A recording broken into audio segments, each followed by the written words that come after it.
Prøveeksamen. De europæiske opdagelsesrejser. Indledning. I perioden 1200 til 1600 skete der en del globale fremskridt i den vestlige verden. Der kom mange opdagelsesrejsende, da det i denne periode blev interessant at komme ud i verden, både at opdage verden, men også for handlens og religionens skyld. Vores problemformulering er derfor: hvilke følger havde opdagelsesrejserne i denne periode, og hvilken indflydelse havde de opdagelsesrejsende på samfundet? Vi har valgt at fokusere på de opdagelsesrejsende som Columbus og Alvise de Cadamosto, og hvad der ligger bag opdagelsesrejserne. Vi har derfor valgt følgende problemstillinger. Hvad viser kortene over opdagelsesrejserne, og hvorfor var det nødvendigt at udsende opdagelsesrejsende i denne periode? Hvem var Alvise da Cadamosto, og hvilken betydning havde han for perioden? Hvad stod der i Columbus' brev til det spanske kongepar? Hvorfor anklagede Bartolomeo de la Casa Sepúlveda under processen i Valladolid?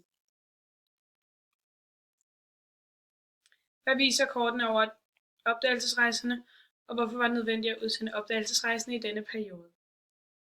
Kortet her viser ruterne for de opdagelsesrejsendes rejser. Stregerne på kortet viser ruterne for de opdagelsesrejsende: Marco Polo, Vasco da Gama, Christopher Columbus, David Livingstone og Fernando de Magellan. Renæssancen var den tid, hvor menneskene begyndte at være nysgerrige og eventyrlystne. Under perioden udviklede handlen sig. Krydderier var blevet en meget stor handelsvare.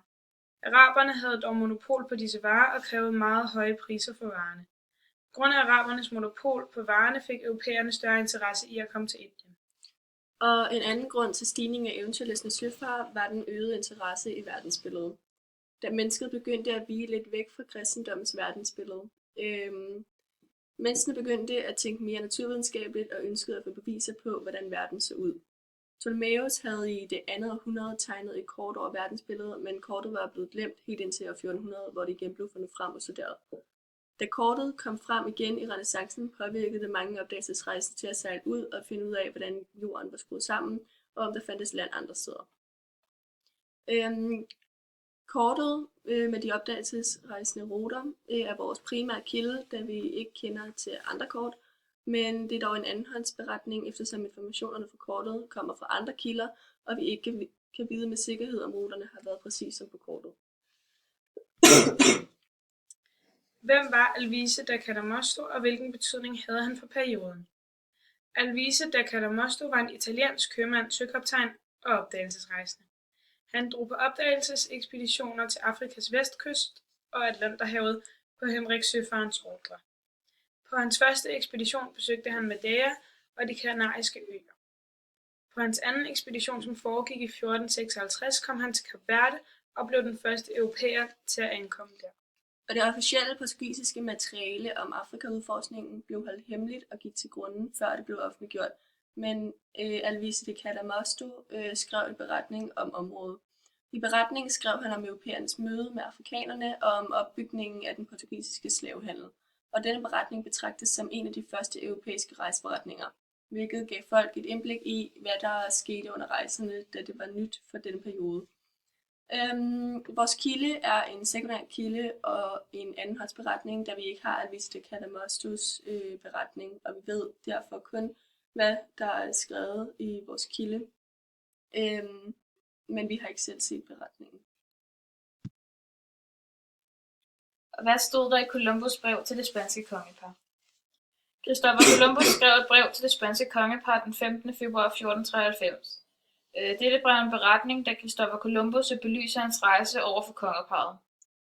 Brevet er en primær kilde, da det er Columbus' egen tekst og oplevelser, og det er en førstehåndsberetning, da det er noget, der kommer direkte fra Columbus.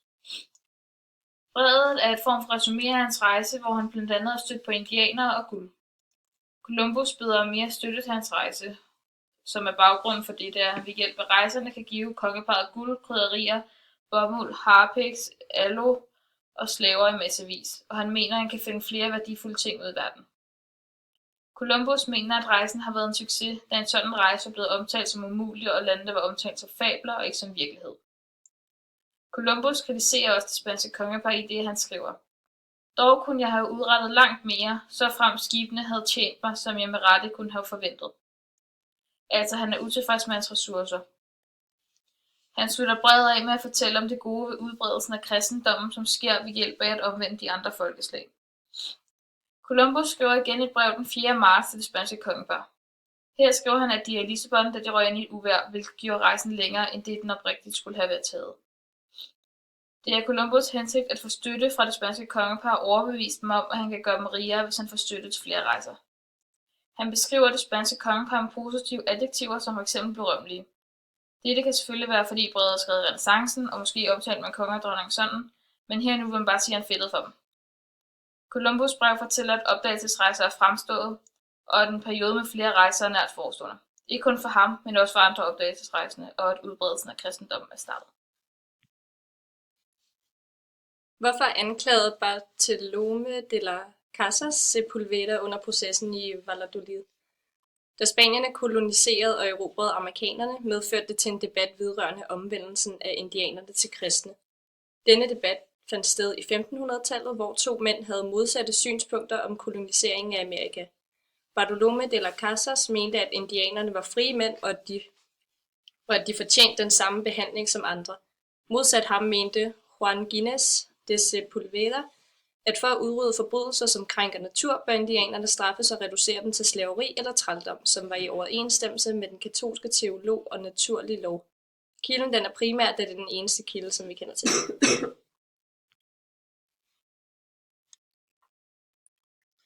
Konklusion. Vi kan altså konkludere, at opdagelsesrejserne har haft stor betydning og var vigtige i samfundet, da de for eksempel fandt ruter ud i verden, hvilket blandt andet resulterede i bedre handelsmuligheder. De opdagelsesrejsende har været med til, at vi den dag i dag ved meget mere om verden, og det var starten på den moderne globalisering, som stadig udvikler sig den dag i dag.